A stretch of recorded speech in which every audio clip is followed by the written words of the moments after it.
Primero que nada, agradecerles el tiempo que vamos a dedicarle a esto. Esta charla es una charla que yo ya había preparado hace un tiempo y les contaré los motivos por los cuales esta charla fue preparada, porque condiciona un poco a la lista de artistas que vamos a ver. Esta charla la preparé antes de este fenómeno de pandemia para una universidad en Estados Unidos que envía estudiantes al Uruguay. Y además de sus estudios curriculares, la universidad les pide que los chicos aprendan y conozcan la cultura del país que los recibe. Entonces, me pidieron preparar esta charla para que los chicos conocieran, en este caso, pintores uruguayos, pero además con la condición de que sus trabajos, los trabajos de estos pintores, puedan ser vistos. Es decir, no había interés de incorporar a la lista de pintores nombres que de repente merecerían estar en la lista, pero que es muy difícil o imposible ver alguno de sus trabajos. Entonces, eso limita un poco el espectro de pintores, porque los museos a veces tienen colecciones itinerantes, o hay algunos pintores que están solo en colecciones particulares. Por lo tanto, lo que vamos a ver acá es una idea de los pintores que cualquiera que venga o visite el Uruguay pueda encontrar un lugar donde verlos. La otra cosa es, ¿cuál es el criterio para considerar que una pintura o un pintor es uruguayo? Y yo opté por un criterio que viene incluso del mundo del fútbol. Yo los domingos o algo miro goles uruguayos. Y resulta que los goles uruguayos son unos pocos que se producen acá en Uruguay, pero una cantidad de goles se producen fuera del Uruguay. Entonces, con esta historia de la pintura, yo opté por el criterio de, vamos a nombrar pintores que no son nacidos en el Uruguay, pero que sí pintaron en el Uruguay, y al revés, pintores uruguayos nacidos aquí, pero que la mayor parte de su obra se realizó fuera del Uruguay. Entonces, vamos a empezar con esto.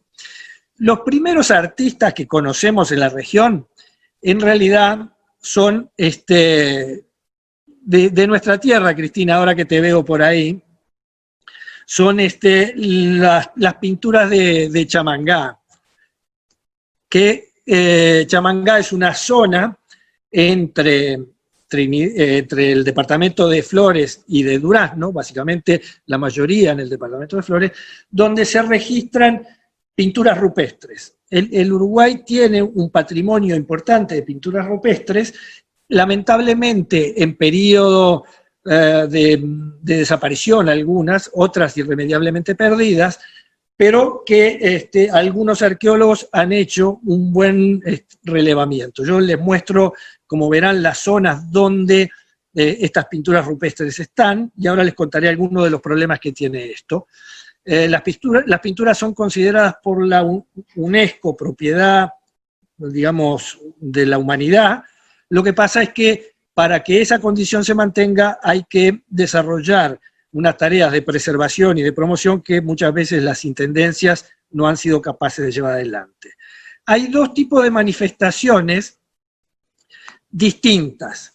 Una son los petroglifos, que es esta imagen que ven ustedes a la izquierda abajo, que están normalmente al norte del Río Negro, básicamente en Salto, Artigas, por ahí, que al ser incisiones en la piedra han sobrevivido mucho más que las verdaderas pinturas o pictografías que sí existen en Chamangá y otros lugares. Las, digamos, pinturas que se registran en la zona de Chamangá normalmente son pinturas en un color óxido rojo o ladrillo, producto de seguramente el óxido de hierro que en la zona se conseguía, y digamos, una sustancia aglomerante que puede ser, no está del todo clara, cera de abeja o alguna resina de carácter vegetal. Entonces, entre esa pasta, digamos, de resina, cera y óxidos como el rojo, que es el que hasta ahora ha sobrevivido, ha permitido que una cantidad de piedras de la zona de Chamangá tengan algunos dibujos. Voy a ver si les puedo mostrar algunos de un relevamiento que ha hecho el arqueólogo Florines, y estos son, digamos, ya relevados, extraídos del contexto en la piedra en la cual se encuentra, el tipo de dibujos que hay. Generalmente geométricos, muy poco antropomórfico, porque la figura humana no era demasiado utilizada a nivel de la pintura rupestre, sí geométrico, la mano de alguno de estos indígenas depositada sobre la piedra, con una escasa, digamos, un escaso conocimiento de nuestra parte sobre los cometidos o funciones que llevaban adelante este tipo de manifestación. Lo que sí, y esto es claro, se ha perdido mucho porque esa zona, antes de que fuera protegida, un trabajo bastante arduo porque pertenecen a campos de características privadas, en una época había una explotación de lo que llamaban piques o digamos, piedras que se utilizaban para la tarea del alambrado de campos. Entonces, muchas rocas fueron demolidas, aserradas y transformadas en piques, y lamentablemente algunos de esos importantes, de esos grafismos, pictografías, se perdieron. Entonces, paramos acá. Hay un campo muy importante. Si alguien quiere más información sobre esto, yo les puedo pasar. Hay como un misterio o silencio sobre esto, que yo creo que tiene dos vertientes. Por un lado, porque las autoridades no han sido capaces de difundirlo, pero por otro lado, me parece que los arqueólogos han ocultado esto para evitar vandalismos y agresiones al patrimonio que resta. Entonces, la suma de la, entre comillas, incapacidad de difusión y del celo por la preservación hace que los uruguayos conozcamos poco este antecedente de pinturas rupestres. Nada que ver de lo que pasa en Europa, que si hay una piedra que tiene un valor, hay toda una campaña para que camiones de turistas la visiten. Pero bueno, a veces hay que contentarse con lo que tenemos, agradecer que todavía existen y tratar de empujar para que se preserven. Preservarlas implica en algún caso que los propietarios alambren las piedras, porque no solo los humanos le generamos daño a las pictografías, sino que los animales tienen la costumbre de rascarse contra las piedras, y se ha visto que varias veces vacas y otro tipo de animales, caballos, se frotan contra las pictografías en Chamangá. Bueno, sigamos. El primer, digamos, pintor reconocido, yo no puedo llamar de Uruguay porque en esa época no éramos Uruguay, sino que éramos la banda oriental, es Besnese Irigoyen, un vasco. Llegó en 1808 al Uruguay y se vinculó a la sociedad montevideana de esa época, sobre todo a la fundación de un Montevideo incipiente y a los principios de, digamos, no se podría llamar de colonización del Uruguay, pero sí de un Uruguay que empieza a tener estancias, que empieza a tener ciudades en el interior, agrupamientos que de alguna forma hacían que Besnese Irigoyen acompañara, por ejemplo, a los primeros presidentes del Uruguay como cronista. En una época en que no había fotografía, Besnese Irigoyen era un ilustrador acuarelista que recogió, digamos, los usos y costumbres de nuestra campaña. Entonces, gracias, entre otras cosas, a un investigador que se llama Nelson Di Maio, se recuperaron muchos de sus trabajos, aunque unos retratos que había hecho de nuestros primeros presidentes constitucionales, que son Rivera y Oribe, se perdieron. Hay quien dice que Besnese Irigoyen también pudo haber sido el primero en pintar a Artigas, porque contemporáneamente pudo haber coincidido, pero si lo pintó, lamentablemente ese registro se ha perdido. ¿Qué pintaba Besnes Irigoyen? Bueno, este tipo de acuarelas. Era un meticuloso pintor, digamos, de la realidad en la cual le había tocado vivir. En este caso, ustedes ven la Plaza Matriz, que todavía se mantiene bastante incambiada, por lo menos en esa fachada original, y a la derecha una imagen portuaria de un Montevideo incipiente, pero con un puerto que para la región era muy, muy importante.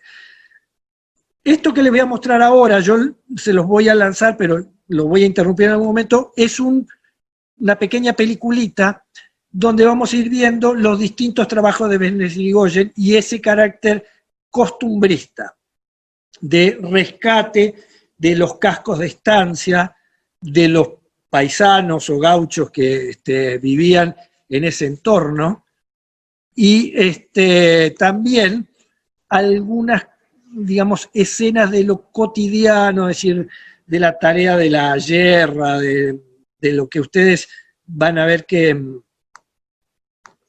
a ver, voy a saltar así, vamos un poco más rápido, los cascos de estancia como estos que están acá, temas de la doma, bueno, esta era la Montevideo amurallada, cascos de estancia de nuevamente, por ejemplo, en Durazno. ¿Se acuerdan que lo han visto acá, viaje a la villa de Durazno, entre otras cosas, ¿por qué? Porque nuestro primer presidente, que era Rivera, vivía en el Durazno, como le decían en ese momento. Esto que estamos viendo va a ser muy inspirador para los que vengan después. Y ahora vamos a ver. Imagínense, miren, la bandera uruguaya era distinta, tenía mucho más rayas de las que ahora tenemos. Y a mí me encanta la frescura con la cual él rescataba esto, porque probablemente estos eran bocetos espontáneos, de los cuales los hacía sin demasiado mucho tiempo, y de repente sin demasiadas comodidades, porque era un itinerante. Hay un equivalente en lo que fue la guerra de la Triple Alianza. López pintó la guerra de la Triple Alianza de Paraguay, y era un tipo que, como Besnes Irigoyen, acompañaba a autoridades, ejércitos y demás, y eran como los cronistas de la época. A mí me parece más que interesante, me pareció fantástico que Di Maio lo recopilara. Estas carpetas que estamos viendo están en la Biblioteca Nacional. Eso es algo que les voy a decir. Cada uno de estos pintores que vamos a ir viendo, ¿dónde pueden encontrar sus trabajos? Bueno, me voy a pasar de Besnes Irigoyen y voy a seguir al primer gran pintor de la patria, que es Blanes.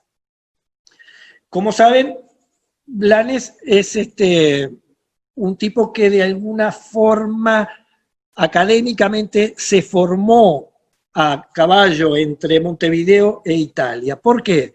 Porque el pintor anterior que vimos, Besnes Irigoyen, que integraba una logia masónica, y a ver que capaz que tenemos nuevos integrantes. Y así como Besnes Irigoyen integraba una logia masónica, Blanes también. Muchos de los pintores que vamos a ver integraban logias masónicas y eran promotores de viajes de estudio en el interior. En el exterior. En el caso de Blanes, tiene un primer viaje a Europa, retorna al Uruguay y en algún momento hace un segundo viaje a Europa donde muere y dejó un legado muy importante.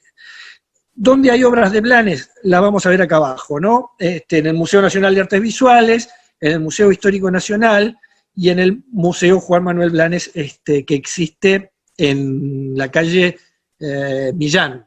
Así es, una casona interesante. Al fondo hay un jardín japonés, pero recomiendo que vayan a hacer una visita al Museo Blanes. ¿Qué pintaba Blanes? Bueno, ¿se acuerdan que Besnes Irigoyen pintaba el gauchaje como tema de alguna de sus crónicas? Y Blanes heredó de Besnes Irigoyen esa pasión por la documentación de nuestros paisanos, de nuestros habitantes de esa campaña rural todavía muy distante de la realidad urbana. Borges, que sabe bastante del tema del criollismo y todo demás, dice que los gauchos de Blanes en realidad son más argentinos que uruguayos.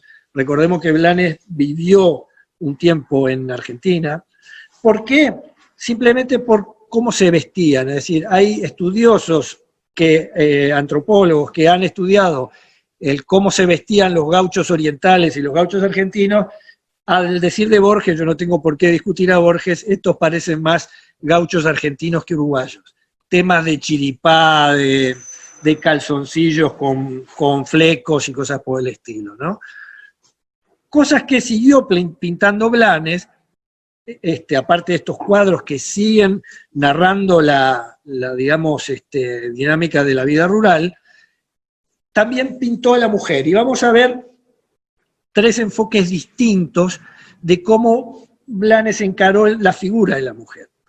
A la izquierda es el retrato más icónico de Carlota Baferreira, que parecía ser, o parece que fue, un ícono de la elegancia y la belleza femenina. A los ojos de un siglo XX y XXI, Carlota estaba en otra dimensión, pero bueno, respetamos esa visión de Blanes de Carlota como una mujer fuerte que lo era, una mujer con mucha influencia y en la sociedad en la cual se movía. Y a la derecha, ¿ustedes ven entera la imagen o están las figuritas nuestras? No están las figuritas nuestras ahí arriba, ¿no? Bueno, la mujer como fuente de pecado. Es este desnudo que tiene un claro, digamos, estilo italiano de pintura, donde la luz y la carne entablan este diálogo que lo acerca a ese concepto de mujer incitadora al pecado, de cierta lujuria. Entonces, digamos que esa es una versión de la mujer pintada por Blanes. Y acá tenemos 2 enfoques distintos de mujeres distintas en situaciones distintas. La de la izquierda se llama La Paraguaya y es la imagen de la desolación. Así quedaron las mujeres en Paraguay después de la vergonzante guerra de Triple Alianza, donde Uruguay, junto con Argentina y Brasil, diezmaron la población de Paraguay, dejando apenas mujeres y niños. Esta mujer de mirada desconsolada hacia el piso, yo creo que refleja ese sentimiento de Blanes, de cierta vergüenza, porque habíamos de alguna forma liquidado al Paraguay. Y utilizó esta imagen de esta mujer desolada en un campo de batalla funesto como imagen de ese Paraguay que habíamos condenado. El de la derecha es otra imagen interesante, pero también me parece más de la parte argentina, y es lo que se llama la cautiva. En una época, en ese conflicto entre campo y ciudad, los nativos indígenas organizaban lo que llamaban malones, que eran hordas de indígenas que asolaban o pequeñas estancias o pequeños pueblos, y entre otras cosas se llevaban las mujeres para sus tolderías. Esto que se llama la cautiva podría ser inspirador de lo que Zorrilla de San Martín después en su novela Tabaré, no sé si se acuerdan, Tabaré tenía que ver con un indio que había nacido de una mujer blanca y un cacique charrúa. Fundó, digamos, la nacionalidad uruguaya. Tabaré, un charrúa de ojos claros, un tipo muy raro, pero le sirvió como discurso a la intelectualidad de la época, como excusa para ir generando esa idea de nación que todavía hoy estamos peleando. 2 cuadros donde ya Blanes se transforma en un cronista mucho más depurado que lo que fue Besnes Irigoyen. Lo de la izquierda es el asesinato de Venancio Flores, unas jornadas muy trágicas en nuestro país institucional. Esto dio lugar a alguna frase por ahí donde un caudillo llamaba a sus seguidores en el interior diciendo véngase, y el telegrama se interpretó como vénguese, y eso se desató una serie de venganzas nefastas a nivel de partidos políticos, ideas, en un Uruguay muy tormentoso. Lo de la derecha es el cuadro tal vez más reconocido. ¿Qué les voy a decir en tiempos de pandemia?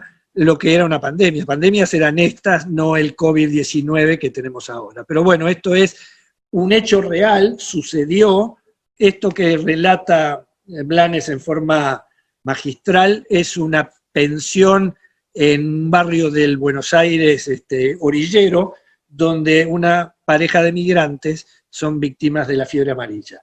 Los médicos, y creo que hay un juez que intervienen, fueron personajes reales, existieron, alguno de ellos murió consecuencia también de la pandemia. Este cuadro estaba en Argentina, Uruguay hizo ingentes esfuerzos por comprarlo y al final lo adquirió. Este cuadro se puede ver, creo que en el Museo de Blanes, en la calle Millán. Es un cuadro, además, muy grande. Sigo. A ver si puedo avanzar. A veces me da un poco de... Cuando me detengo mucho, ahí está. También como cronista, esto es nuestra Plaza Independencia, en otra época, la cual ni siquiera estaba pavimentada, y es el general Máximo Santos, que con su cuerpo de militares hace un desfile triunfal por la plaza principal. Esto que les voy a mostrar acá es un pasaje de una película donde a Blanes, La Torre, le hace el encargo de inventar la figura de Artigas. Le voy a pasar simplemente la escena, porque es muy cortita, pero implica... no digo nada. ¿Cómo es Artigas? Perro rabioso. Prefiere ser cabeza de ratón a cola de león. Mi autoridad emana de vosotros y ella cesa en vuestra presencia soberana. Es muy difícil hacer un retrato a partir de frases por más lindas que sean. Existes en la imaginación de esta gente.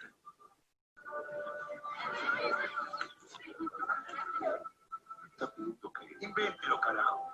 Estoy autorizando a crear la patria. Artigas, la vedota. Y estreno, amor. Bien, me quedo acá. Simplemente me gustó esa frase donde La Torre le dice, invéntelo carajo, estoy autorizándolo a crear la historia de la patria.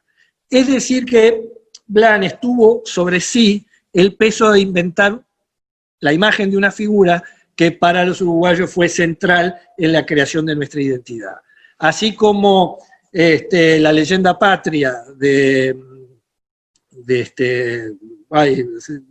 Zorrilla San Martín fue fundamental en el aspecto literario, Blanes fue fundamental en el aspecto de la imagen, de la creación de un héroe que seguramente no lucía como lo hizo, ¿no? Pero con el beneplácito y la autorización y la obligación de La Torre para crearlo. Otro cronista. A mí esta batalla de la piedra me parece muy de cartón, pero no tuvo más remedio que hacerla.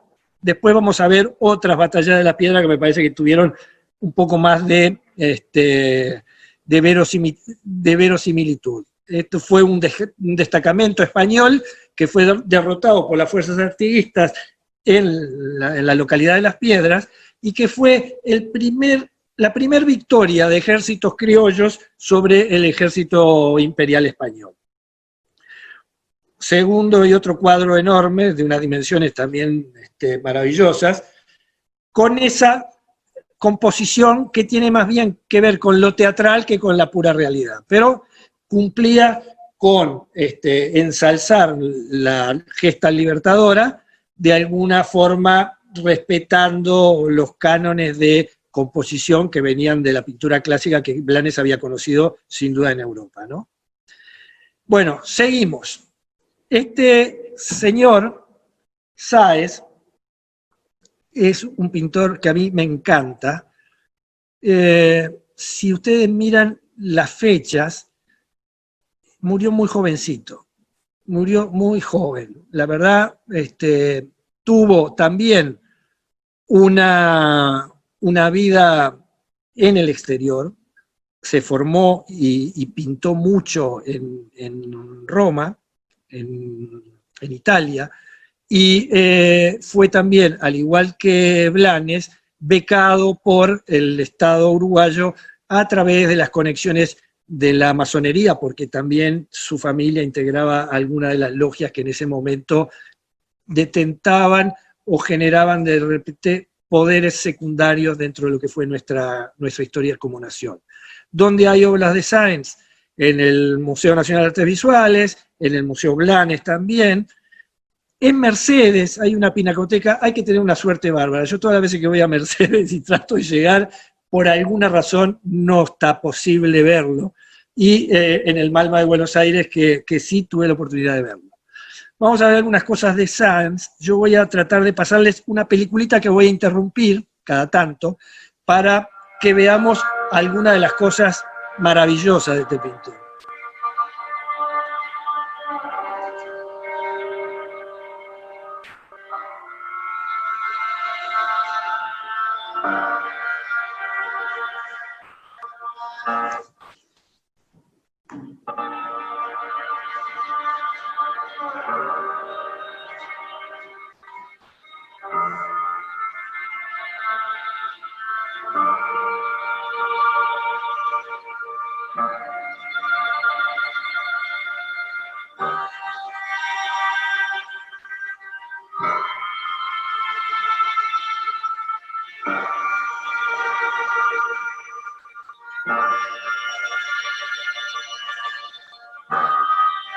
Voy a saltearme algunas para ir rápido.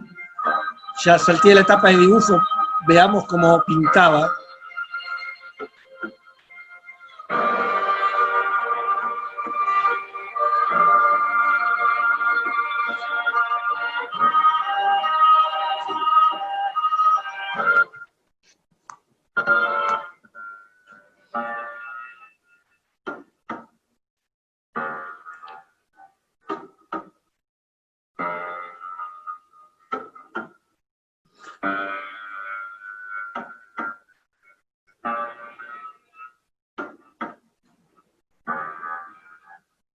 Bueno, sigo. Como verán, Sáenz era un moderno, porque se imaginan la fecha que estamos hablando, y el trazo, la pintura, la forma en la cual resolvía texturas. Era un pintor realmente moderno que había escapado, yo creo sin duda, de la academia. Un tipo que tenía su camino personal y que hizo, como verán y como vieron los primeros, dibujaba de una naturalidad increíble. Yo nunca vi, salvo en Ego Schiele y Klimt, tipos que dibujaran donde casi que ni se ve la posibilidad de que corrigieran trazos o borraran y volvieran a dibujar. De una habilidad para la representación de la realidad increíble. Después de Sáenz, yo los estoy ordenando en forma cronológica, viene Figari. Figari es un tipo muy particular, generó una pintura absolutamente única. Insólitamente sus colegas decían que Figari no sabía dibujar, y capaz que en el sentido formal académico Figari no dibujaba, pero fue capaz de llevar adelante una propuesta, sobre todo que además parte de eso la hizo, sí recordando fenómenos que sucedían en Montevideo, pero lo hizo en Buenos Aires. Figari es el cronista de nuestros paisajes más típicos, de los conventillos, del carnaval montevideano, de una zona que se llamó en su momento el Barrio Sur, que ya no es el Barrio Sur que hoy tenemos, porque todo eso fue arrasado por la obra magna de la Rambla, ¿no? Entonces Figari utilizó una manera de dibujo donde la perspectiva casi que no importaba, donde muchas veces las figuras comparten plano, pero engañosamente tienen distintas escalas, y sí es un costumbrista de una sociedad de época, o incluso hacia atrás, que nos permite rescatar esa vieja visión del carnaval, de los conventillos, de la vida de afrodescendientes, que numéricamente en esa época eran muchísimo más que ahora. Ahora tenemos un 3% teóricamente de población afrodescendiente. Uruguay en esa época todavía había vestigios de la esclavitud, si bien había libertad de vientres, muchas de las cosas recogían esa vida mundana, desde los jugadores de bochas, aquí a la izquierda, hasta el sepelio que tenemos a la derecha. ¿De acuerdo? Figari, hay quien decía que no sabía dibujar y se reían un poco de él. Fue muy amigo también de Borges en Buenos Aires en alguna época, y Borges habla bastante bien de Figari. Si bien de otros artistas uruguayos no habla tan bien, de Figari habla cariñosamente Borges.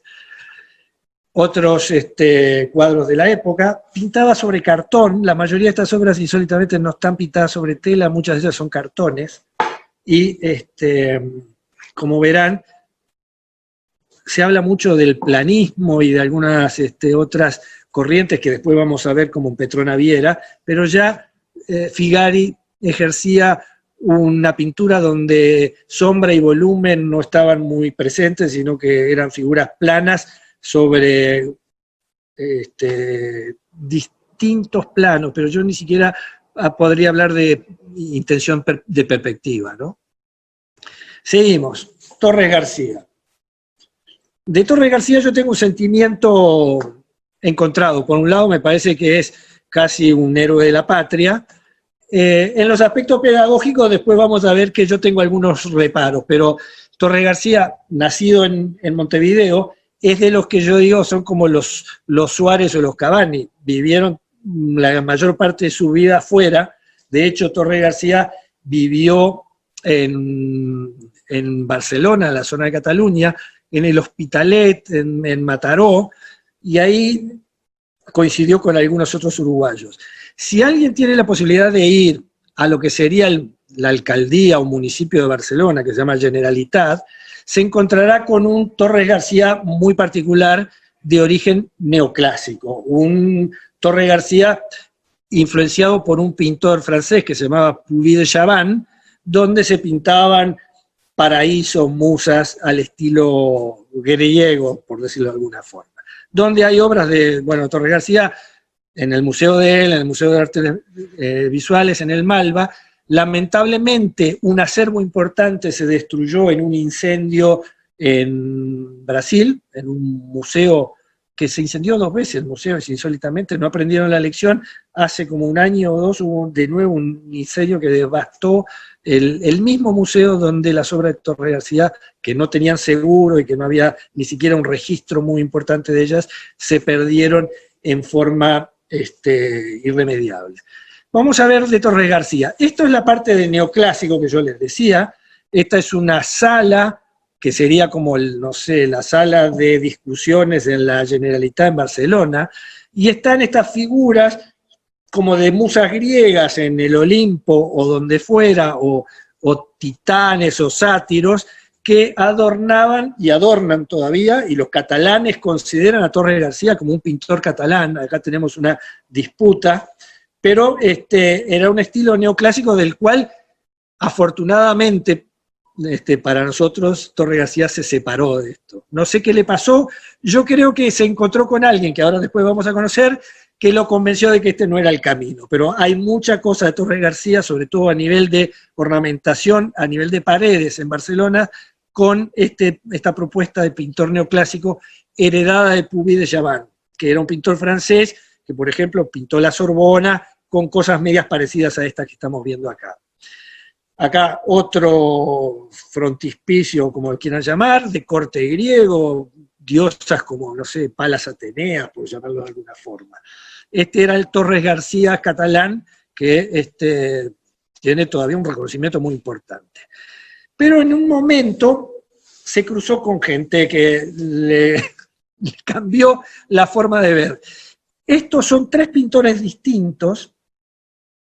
Uno, el de la izquierda, es Torres García, el del medio es Piet Mondrian, y el de la derecha es un holandés, que no me acuerdo ahora su pronunciación, pero que rápidamente salió del grupo. Estos integraron una revista, incluso publicaron una revista que se llamaba Cercle de Carré, Círculo y Cuadrado, y eran tan de vanguardia que eran, como diría, fundamentalistas. ¿En qué sentido eran fundamentalistas? En que nadie se podía separar de los principios básicos que el movimiento definía. Y los principios básicos eran ortogonales, usos de primarios y nada más. El señor amigo de ellos que los presentó, holandés, hacía diagonales, como lo verán, como lo vieron ahí, lo que causó que lo expulsaran inmediatamente del movimiento. Es decir, que los constructivistas, Mondrian y Torre García, expulsaron al holandés porque hacía líneas inclinadas. ¿De acuerdo?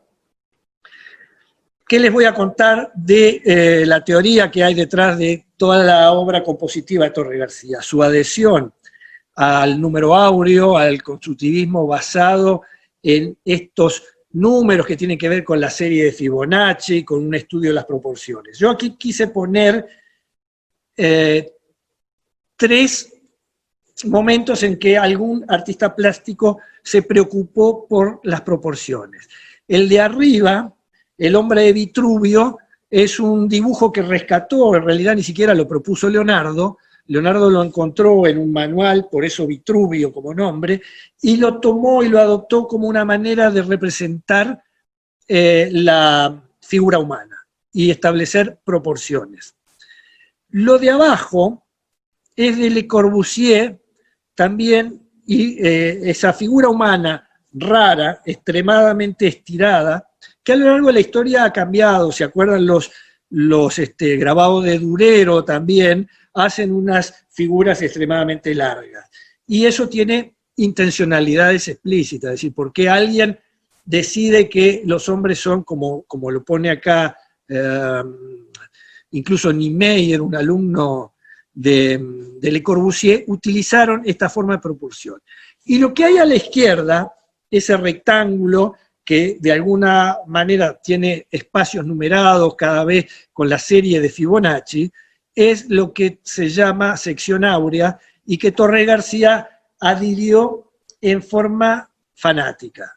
Tal es así, si ustedes van al museo hoy, los juguetes que Torre García le regalaba a sus nietos adherían a la propuesta de dimensión áurea y dicen, yo no lo puedo ver porque no sé si hay rastro, que compraba, por ejemplo, electrodomésticos, les tiraba la carcasa y le construía una carcasa en base a su visión de la sección áurea. Tal el caso de una radio, que alguna vez vi una foto por ahí, donde la carcasa de la radio estaba desmantelada y Torre García había hecho una alternativa adhiriendo a la sección áurea. No les voy a pasar una película, porque esto lo único que explica desde el punto de vista matemático cómo se llega a ese número en el cual la suma de los dos catetos es igual al todo, y eso se va repitiendo y termina, si alguien lo digamos, explicita, en una propuesta fractal. Y si alguna vez en forma matemática quieren ver una representación fractal, lo discutimos, pero no lo vamos a hacer en esta charla de ahora. No los voy a entretener con números y matemáticas ahora. Torre García fue además un teórico y escribió. Es famoso incluso como dibujo militante esta América del Sur, donde el sur ocupa la parte de arriba, ¿no? Me hace acordar, hace poco fui a un recital por primera vez en el Solís después de la pandemia, de Mario Benedetti, de que el sur también existe. Me parece que este dibujo de Torre García le va como anillo al dedo a ese poema de Benedetti reivindicando el sur. Seguramente habrá sido material de inspiración. Pero hay libros sobre el constructivismo donde Torres García se explaya muy detalladamente sobre la proporción, la belleza de las proporciones y el por qué adherir a esa propuesta. Desde el punto de vista pictórico, digamos, los cuadros más icónicos del constructivismo torregarciano, ortogonales, composición áurea, colores primarios, que yo creo que a lo largo del tiempo fueron evolucionando sutilmente. Creo que aquí, por ejemplo, hay líneas que no son ortogonales, sobre todo en el de la derecha, por lo tanto, y en los dientes del serrucho, que lo veremos ahí arriba del número 1043, es decir que Torres García fue flexibilizando su postura casi de monje militante acá, ¿no? Y incluso fue modificando su paleta hasta llegar a este tipo de planteo, donde el color casi había desaparecido, pero donde el dibujo había cambiado de densidad. Imagínense de los cuadros anteriores los espacios, cómo estaban divididos, y cómo de alguna forma aquí hay una densidad de dibujo muchísimo mayor. No soy un experto curador sobre Torres García, pero evidentemente en su carrera no se quedó, digamos, siempre haciendo lo mismo, sino que buscó, dentro de sus parámetros, formas de expresión distintas. Y aquí es donde yo tengo un poco de discrepancia con Torres García.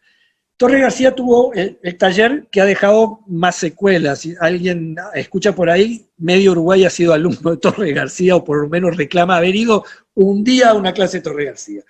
Lo que a mí no me gusta de Torres García como docente es que para participar de su taller había que pintar como él quería. Por lo tanto, se transformaba en un maestro que cortaba un poco las alas de sus alumnos, en el sentido de que aquel que eligiera un camino distinto, no digo que gentilmente fuera invitado a retirarse, pero, digamos, tenía poco futuro dentro del taller. Acá me asienten, me dicen que sí, por suerte no me considero un hereje, pero digamos que el rol de docente, yo a veces trato de ejercerlo, digamos que mi tarea no es decirle al alumno qué es lo que tiene que hacer, sino tratar de ayudarlo en ese proceso de autodescubrimiento a sacar lo mejor de su potencial. Entonces acá tenemos un enfoque pedagógico y con el cual yo discrepo. Será motivo para una reunión larga y tendida, pero lo dejo ahí planteado. Rosé. Rosé es un tipo interesante, para mí un tipo injustamente olvidado en este país. Rosé nació en Las Piedras, exactamente a la vuelta de donde fue la batalla de Las Piedras.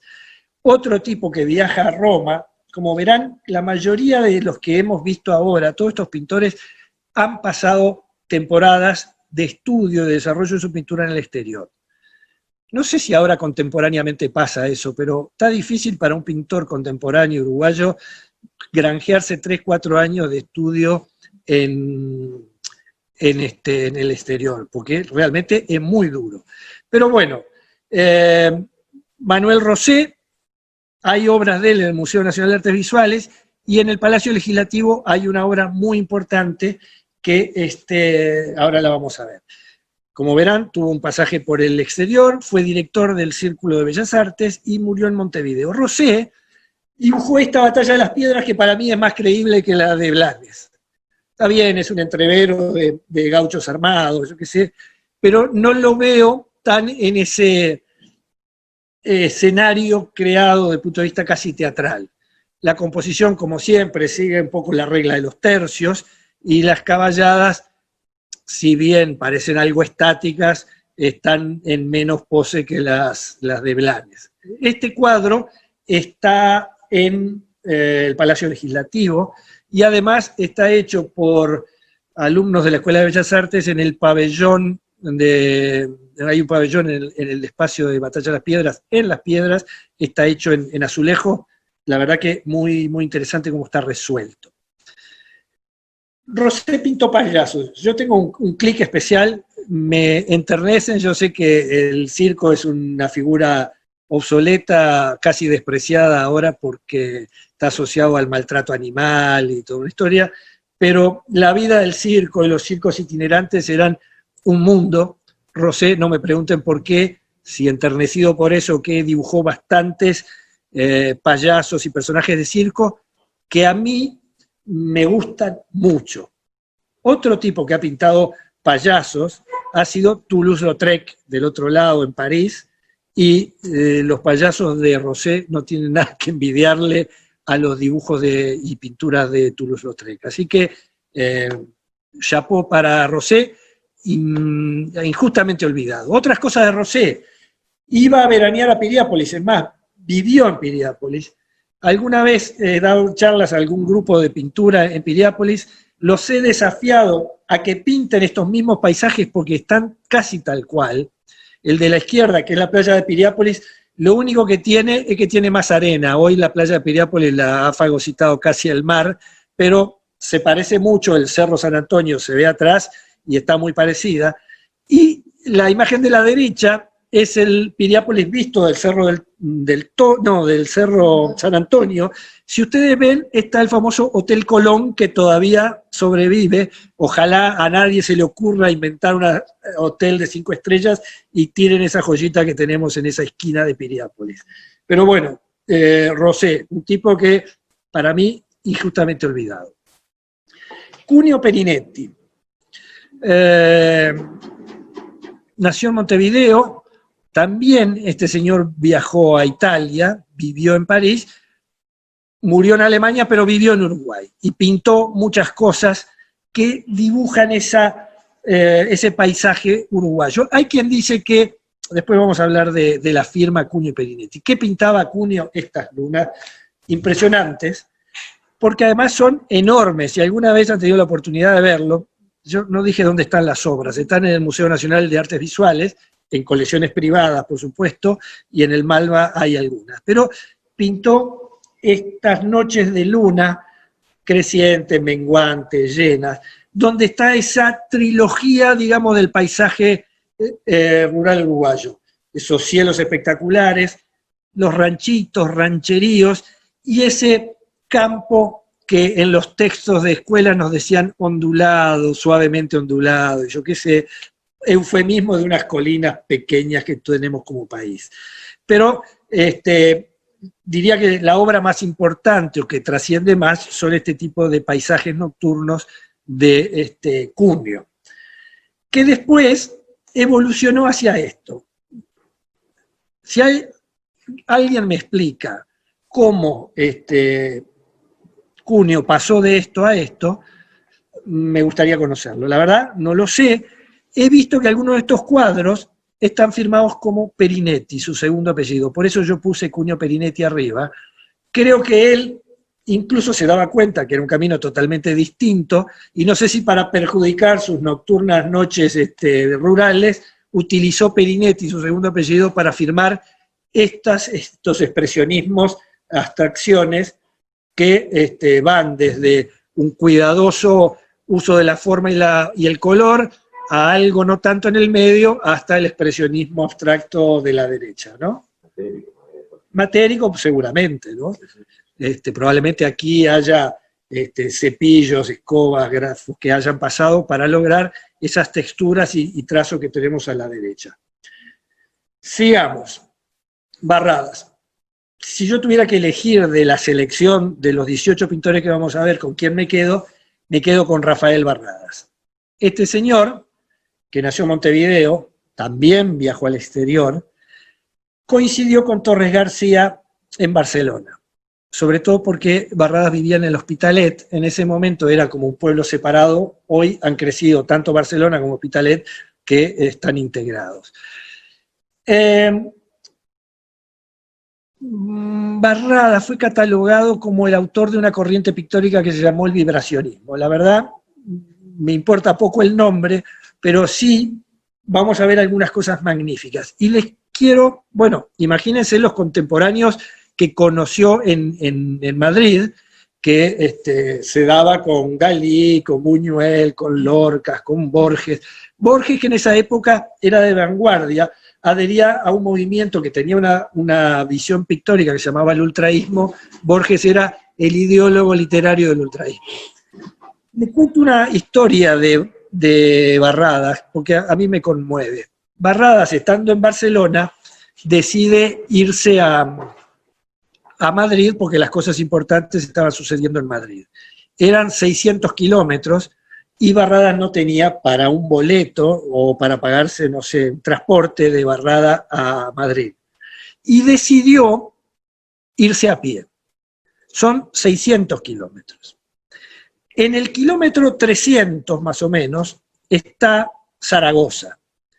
Y en las inmediaciones de Zaragoza, Barradas desfallece y se cae en la cuneta, en la banquina de una carretera muy rústica. Lo rescata una campesina. La campesina es el nombre de esta señora que vemos abajo, Simona Laínez Izás, conocida como Pilar, que no solo lo rescató de la muerte en la banquina, sino que se terminó casando con él, se fue a Madrid con él, se transformó en una intelectual que participaba de las discusiones de Barrada y sus amigos del Café Gijón. Así que, moraleja, nunca dejes tirado a un hombre en la banquina, capaz que es un gran artista y se transforma en el hombre de tu vida. Se lo digo porque, la verdad, creo que ahí ambos destinos coincidieron en una cuneta de Zaragoza, donde un pintor de la categoría de Barradas y un ser humano como Pilar confluyeron. Vamos a ver lo que hacía Barradas. Le voy a pasar un video cortito y voy a ir salteando porque si no se hace muy larga la charla.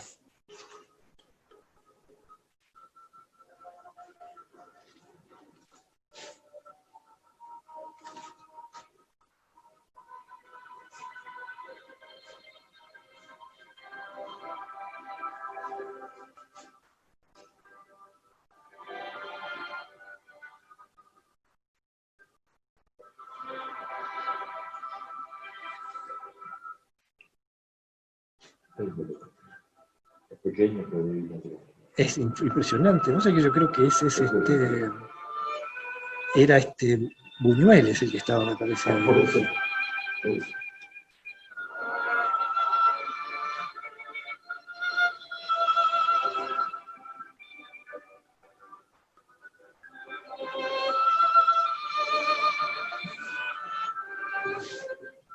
Lo fue dejando en cada lugar que busca el camino, fue dejando sentido por no pasar.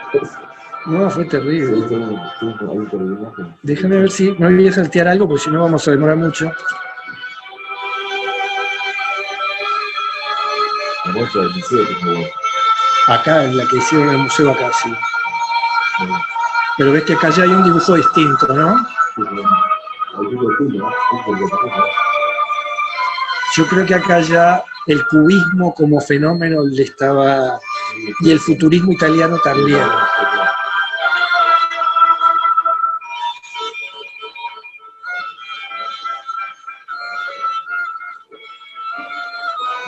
Se llegaron con los cómics y ya cambiaron un poco de tradición, pero bueno.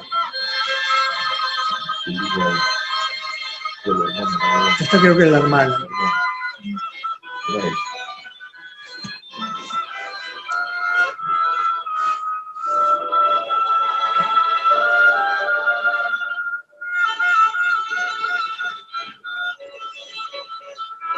Bueno, voy a pararlo aquí.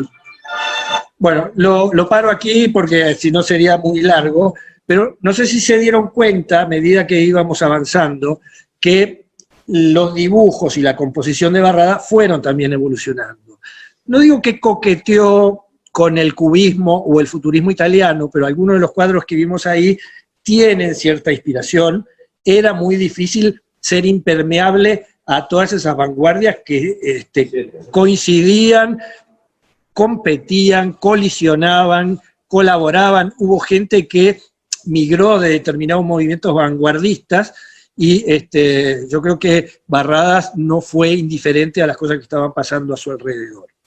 Para mí es uno de los pintores icónicos que el Uruguay tiene y que debería de promover al nivel como lo hacen otras las instituciones oficiales con Torres García o algún otro pintor, ¿no? Bueno, Petrona Viera. Justo ahora coincidimos en el Museo, creo, Nacional de Artes Visuales, hay una exposición de Petrona Viera muy importante. Por lo tanto, aquellos que viven en Montevideo, recomiendo que lo vean. Petrona Viera, dentro de las cosas que le sucedieron, que no sé si condicionaron su actitud como pintora o no, es que era sorda de nacimiento, o tenía serias dificultades de audición. Y en ese tiempo, los padres de Petrona consultaron especialistas y lo único que les aconsejaron era que encontrara para Petrona una actividad que le permitiera sobrellevar la sordera. Y la pintura fue el refugio de su capacidad diferente, o digámosle de alguna forma. También es bueno decirlo que Petrona Viera era hija de un presidente de la República, es decir, que tenía medios económicos y sociales para resolver y afrontar una dificultad como la que tenía. Es decir, Petrona, muy poco lo dice por ahí, pero fue hija de un presidente constitucional uruguayo. Otra cosa importante, Petrona asistió a un taller de pintura de Guillermo Laborde. Este señor, Guillermo Laborde, yo creo que sí fue el docente por antonomasia de muchos de los que vamos a ver acá. ¿Por qué? Porque en su taller tuvieron refugio y participación una cantidad de pintores a los cuales Guillermo Laborde los acompañó en su proceso, pero no los obligó a pintar a todos iguales. Entonces, bueno, vamos a ver que algunas de las figuras que vamos a ir viendo fueron alumnos de Guillermo Laborde. Petrona Viera, voy a poner de vuelta un videíto aquí, considerada exponente del famoso planismo.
Esta es una obra rara de esto. Las máscaras de carnaval, cartambor.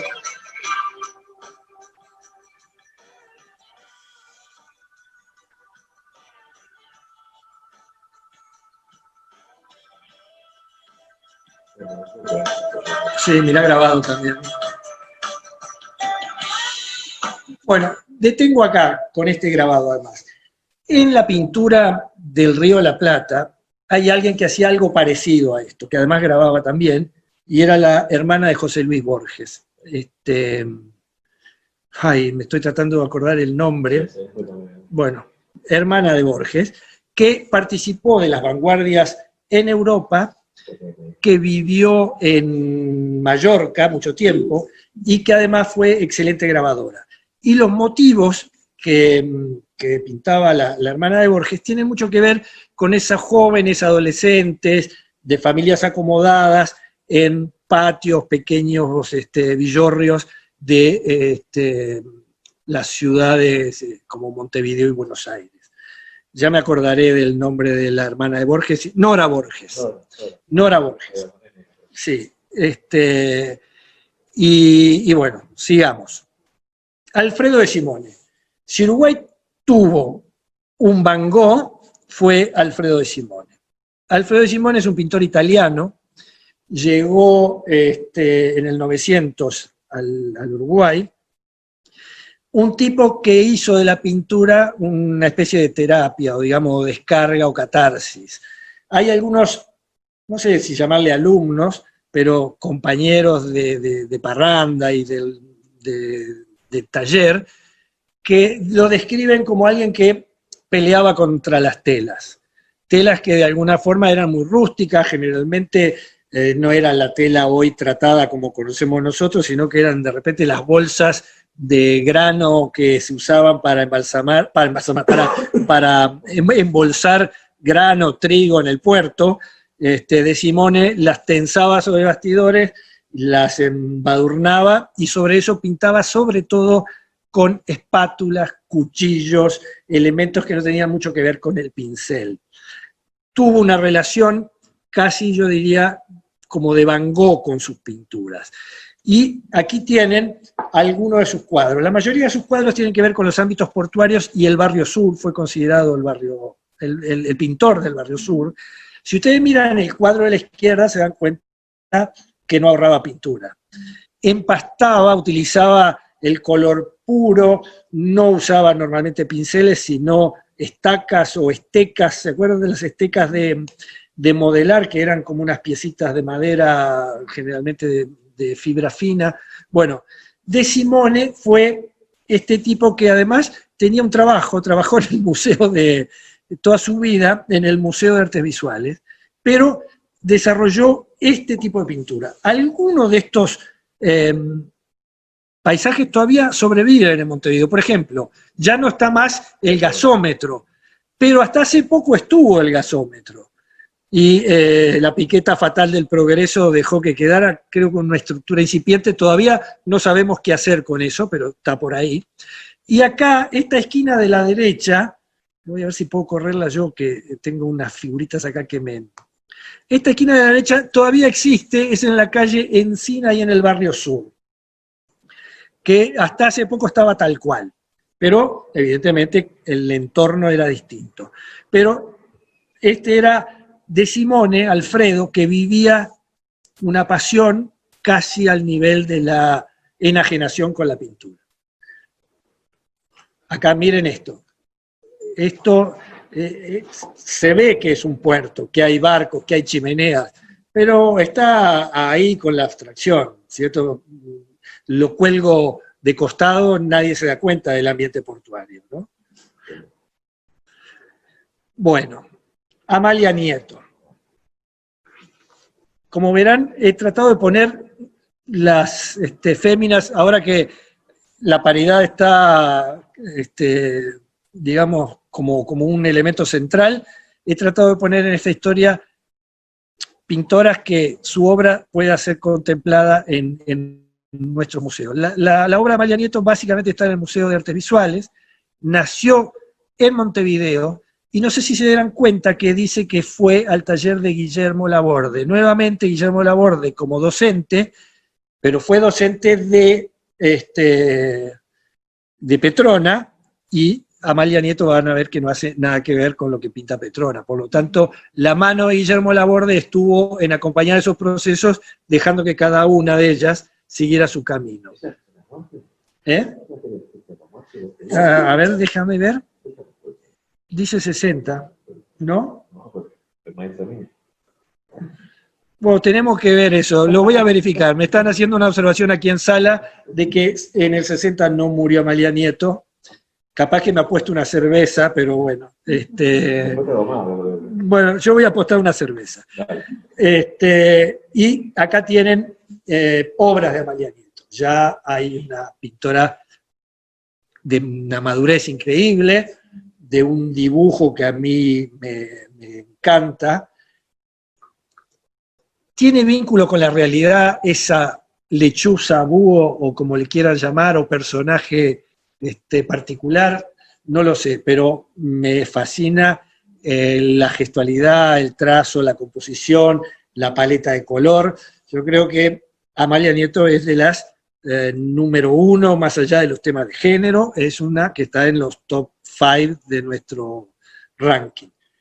Aquí ya en otro terreno, Amalia Nieto jugando con una geometrización de la figura, una síntesis. Me está mostrando la Wikipedia que dice que murió en el 2003. Capaz que hice un corte. Acabo de perder una cerveza. Pero bueno, Wikipedia dice 2003, la muerte de Amalia Nieto.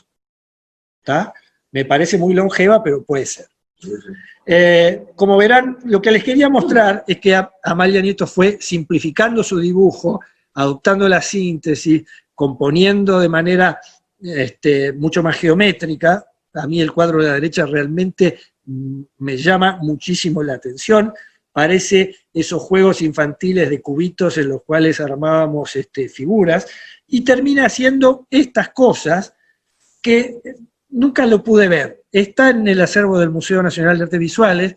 Yo creo que si lo exponen, no lo dejan tocar, porque en realidad la intención primigenia de Amalia Nieto es que el espectador jugara con los cubos. Esos son cubos independientes y que cada uno podría componer una estructura haciendo que caras y aristas combinadas generaran una realidad particular.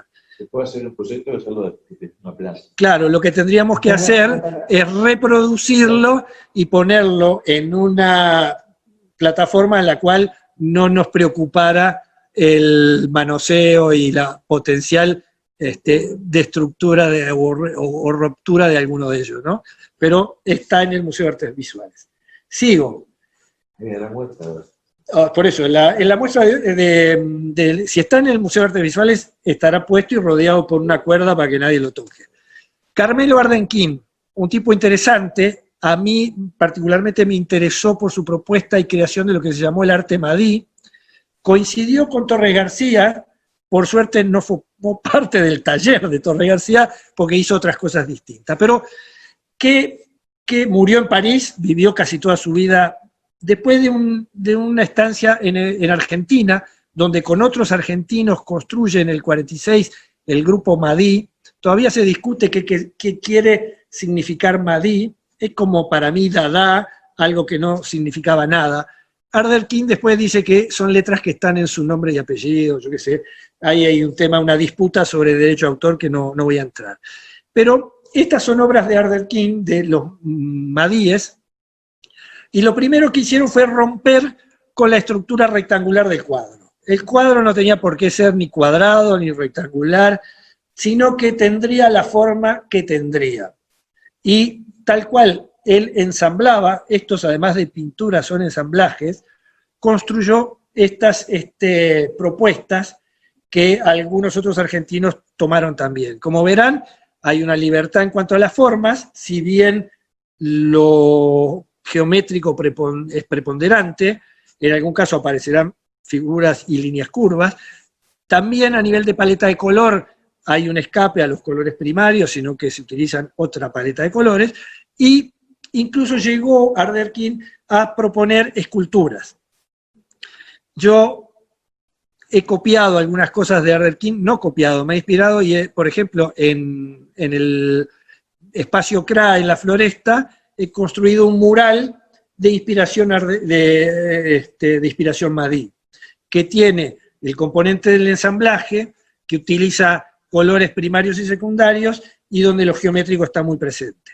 Pero yo diría que fue la última vanguardia uruguaya, la del arte Madí, que todavía resuena en algunos lugares tan recónditos como en Italia. Insólitamente hay un grupo de artistas Madí en Italia, cerca de Milán. Cabrerita. A Cabrerita lo vengo mostrando en distintas presentaciones. Cuando hablamos de arte y locura, Cabrerita fue uno de los exponentes. A mí me duele en el corazón esto que estuvo no sé cuántos años en la Colonia Chepare por, entre comillas, un error administrativo. En realidad padecía, yo puedo decir, un síndrome de posiblemente esquizofrenia, con periodos de euforia, con periodos de depresión, donde pintaba este tipo de imágenes. No tengo datación de las imágenes, pero, es decir, lo que sí es notorio, y le voy a mostrar la siguiente, es que la pintura de Cabrerita tiene como dos estadios, esta y esta otra. ¿Podemos decir que aquí está alterado y aquí está sobrio? No lo sé. Eso se lo dejo a los investigadores, pero es notorio, lamentablemente las obras de Cabrerita están escasamente datadas, son del tamaño de lo que nosotros llamamos un medio Wattman, una cosa por el estilo, ya no se usan más esas medidas, pero en papel, generalmente papel que recibía de regalo, con colores que recibía de regalo, frecuentaba mucho el Sorocabana y una serie de intelectuales, entre los que estaba Idea Vilariño, de la cual se cumplieron hace ahora 100 años, eran casi, no digo sobreprotector o protectoras de Cabrerita en cuanto a darle, entre otras cosas, de comer, ayudarlo, cuando en los estadios de cierto equilibrio podía salir de la colonia Chepare. Así que Cabrerita y sus estados alterados. Solari. Solari es un tipo muy interesante, nacido en Fraiventos. Hay un museo en un edificio muy importante de la ciudad de Fraiventos, y como verán también participó en el taller de Guillermo Laborde. Otro más que habla de lo importante de Laborde como docente y de esa amplitud de Laborde de dejar que sus alumnos encontraran su propio camino. Vamos a ver las cosas que hacía Solari.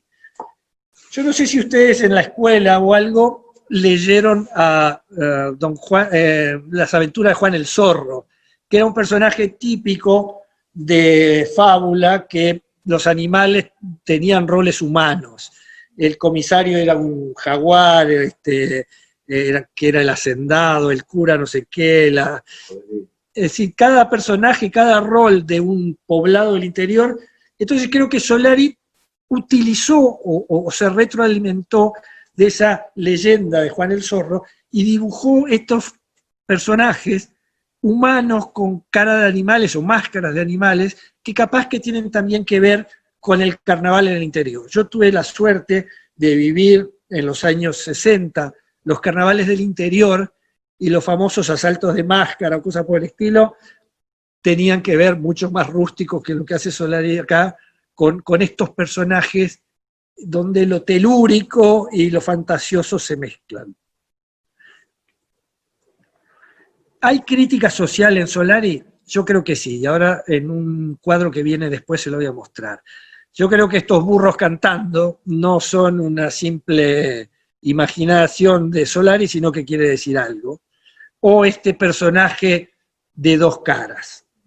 No voy a hacer una interpretación psicológica, no es mi rol, pero yo creo que Solari no era nada inocente en sus trabajos.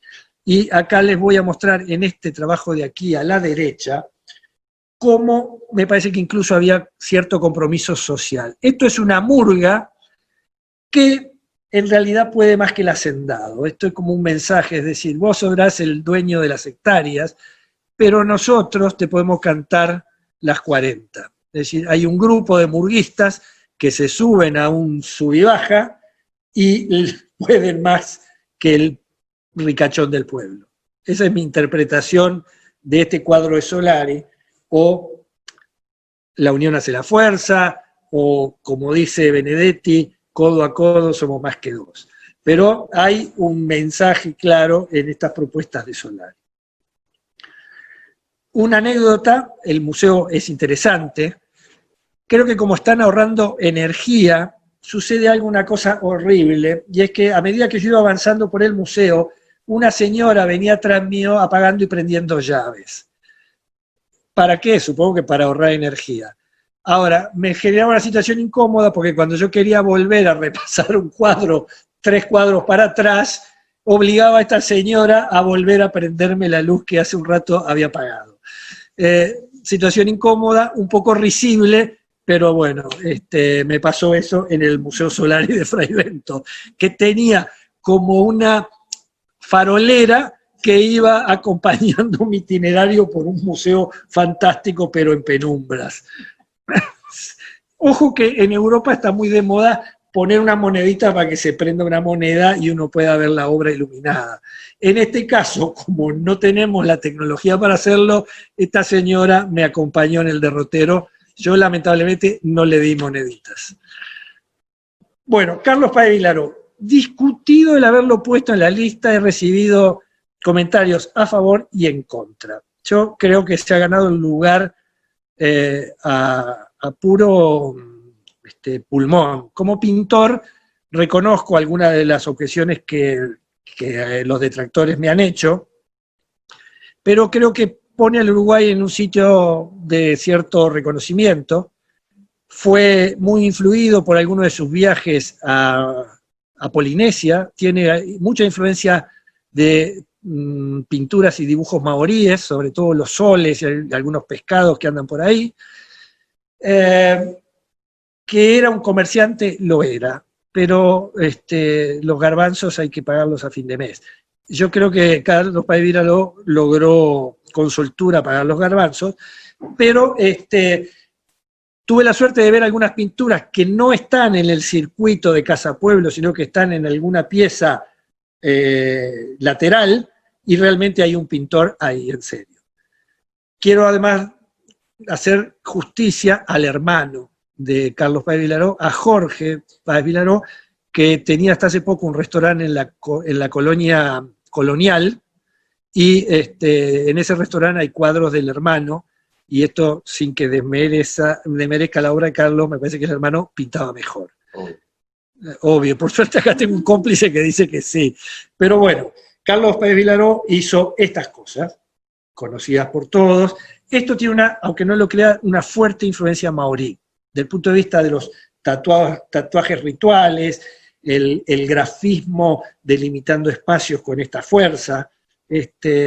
Yo creo que bebió mucho de esto. Déjeme ver, esto es un video, lo voy a poner un ratito para hacer un repaso de algunas obras.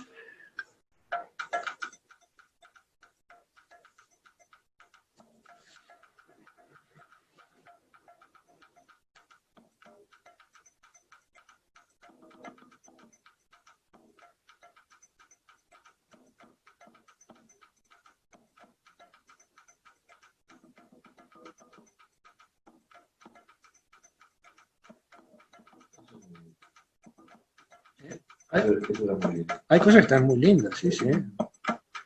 Yo, digamos, descreo de ese circuito que tiene Casa Pueblo con las serigrafías industrializadas y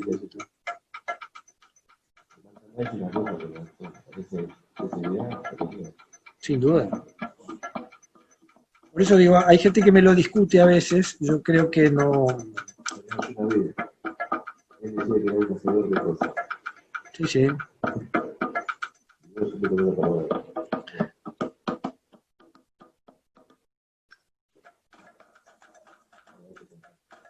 Los gatos están buenos, ¿eh? Bueno, voy a parar un poco porque ya más o menos tenemos una idea. Bueno, lo paro aquí. Como anécdota, digamos, Carlos Páez Vilaró tuvo su atelier en el viejo conventillo Medio Mundo. Eso le permitió embeberse del folclore del candombe, también tener ciertos enemigos dentro de la colectividad afro-uruguaya, porque hay quienes reclamaron, en el caso de Jorginho Goularte, como cierta apropiación cultural, digamos, son temas en los cuales no me voy a meter. Pero yo lo pongo en la lista porque me parece que a pulmón se ha ganado ese lugar. Gurvich. Gurvich es de los alumnos de Torres García, yo creo el que ha sobresalido más y el que ha sido capaz de escaparse de la influencia del maestro, aunque ahora vamos a ver algunas cosas donde todavía bebió durante mucho tiempo de lo que aprendió en el taller Torres García, de ascendencia lituana y de una tradición judía. Gurvich, vamos a ver que en algunos momentos a mí me hace acordar a la pintura de Chagall, que tiene que ver con el folclore ruso de esa época. Vamos a ver cosas de Gurvich. Esto es un videíto también, que lo voy a poner rápidamente para que veamos cosas de Gurvich.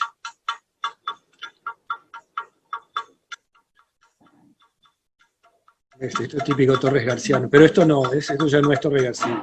Está todo mezclado en este video.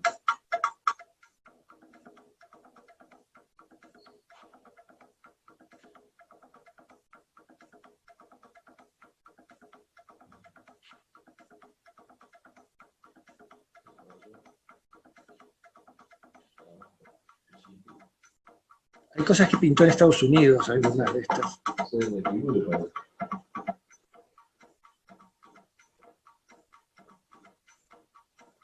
A mí esto me encanta, esto ya no tanto. El anterior me encanta.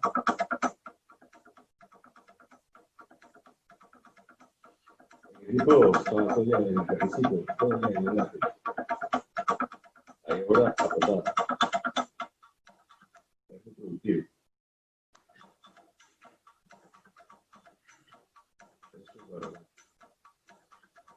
Esto hasta diría que es algo hasta de Barrada, ¿no? Porque ahí miró mucho.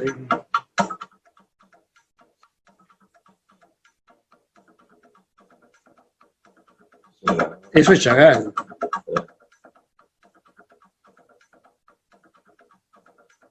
Bueno, esto es Chagall para mí.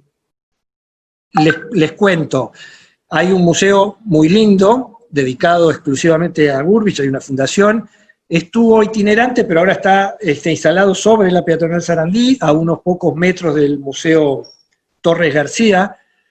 Los arquitectos han hecho algo bastante digno para el poco espacio que tenía el edificio, pero han logrado 3 niveles con un pequeño ascensor que permite mirar el acervo de Gurvich y a veces alguna exposición. Sí, y hay un mural muy grande, enorme. Así que recomendado ver el Museo Gurvich. Sigo. Ignacio Iturria. Este es el último de los pintores vivos que incluyo en la lista. Del último y vivo, digamos. Es el pintor número 18. Tenía que incluir a alguno contemporáneo y me surgió la figura de Iturria. Podría haber otros, pero me parece que es un tipo que a partir de un trabajo que me consta hace de forma cotidiana, de su estancia en España, y la participación en la Bienal de Venecia, que le dio como un espaldarazo. El cuadro que fue premiado en la Bienal, yo tengo como dudas, pero reconozco que forma parte de una identidad, ahora lo vamos a ver, que hace que sea un referente. Y de toda la lista que he puesto es el único que vive. Tiene una fundación en Carrasco, da a veces clases y talleres magistrales, y tiene una sala ahí de exposición. Yo a veces he participado dando charlas como estas, alguna vez acompañando al nieto de Mario Arregui, hablando de Borges y las vanguardias. Hacen una tarea de difusión cultural importante. Iturria tiene esta propuesta de pinturas íntimas, interiores, de lugares como apartamentos, pequeños baños, donde figuritas narran como pequeñas historias. Estos gatitos en un sofá elefante, que además tiene un elefante que puede llegar a ser un almohadón, que son siempre pinturas de carácter íntimas, donde no hay figuras humanas más allá de esas figuritas. Se me está quedando la conexión de internet, espero que vuelva así. Y muebles básicos, algunos de ellos me hacen acordar al cuadro famoso de Van Gogh de su habitación, estas mesitas de luz de pata ancha, me hace acordar a la cama y mesita de luz de Van Gogh.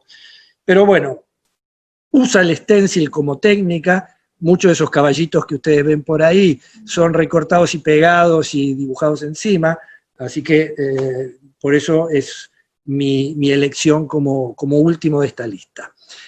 Algo que esto, ahora que está de moda Zoom, esto lo pintó Iturria hace mucho tiempo, ni se imaginó que las tecnologías nos iban a proponer Zoom como el cuadro de Iturria, donde en estos rectangulitos aparecen estas figuras que, como ahora nosotros nos estamos mirando a través de mis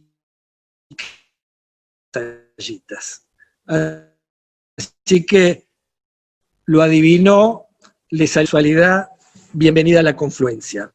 Estos fueron los 18, yo les agradezco que me hayan acompañado, a los pocos valientes que vinieron en forma presencial y a los visitantes virtuales. Antes de despedirme les cuento 2 cosas más. Yo hablé de los muros de Montevideo. Este es un emprendimiento de acá, del barrio. El espacio Salamandra está muy cerca de donde esto sucede.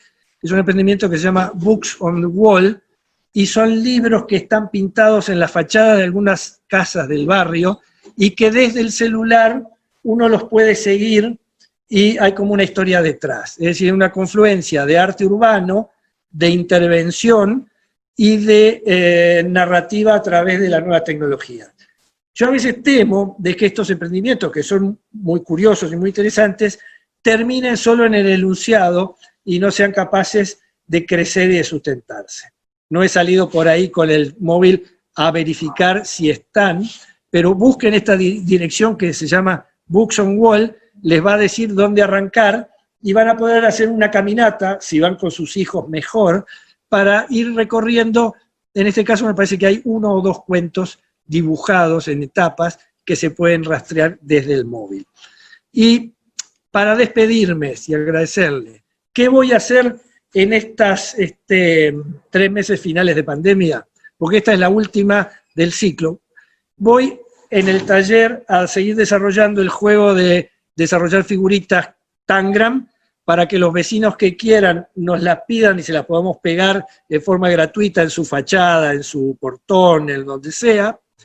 Hay más de 40 ya instaladas entre Canelones, Rocha, Maldonado y alguna en Ciudad Vieja, así que basta que me escriban para solicitar que vamos a mantener un equipo de construcción de estas figuritas y de instalación. Esa dirección que hay arriba es donde está el inventario, es decir, cada figurita que creamos y que pegamos forma parte del catálogo en esa dirección web que van a ver. Así que esto me va a ocupar parte del final de este último trimestre. Junto con esto, vamos a hacer unas cenas de carácter patrimonial en 3 inmuebles de Montevideo, en edificios que la Intendencia ha declarado que tienen valor arquitectónico, y en confluencia con la chef Alex Magariños, que es hermana de Lisi, gestora de este lugar, un distribuidor e importador de vinos españoles, y yo como amenizador para contarles estos temas. Algunos de ustedes ya han visto el de arte y locura, el de arte y erotismo. Las mujeres que amé probablemente no, pero bueno, forma parte de esto. Y en las 3 fechas que ven ahí, de acá a diciembre, tendremos estas actividades. Lo siento por la publicidad, pero lo tenía que hacer. Así que muchas gracias nuevamente, y si retomamos el ciclo nos volvemos a contactar. Así que dejamos cerrado el 2020, que no fue tan perdido, porque nos dimos maña como para salir adelante igual. Así que gracias a todos. Hasta luego.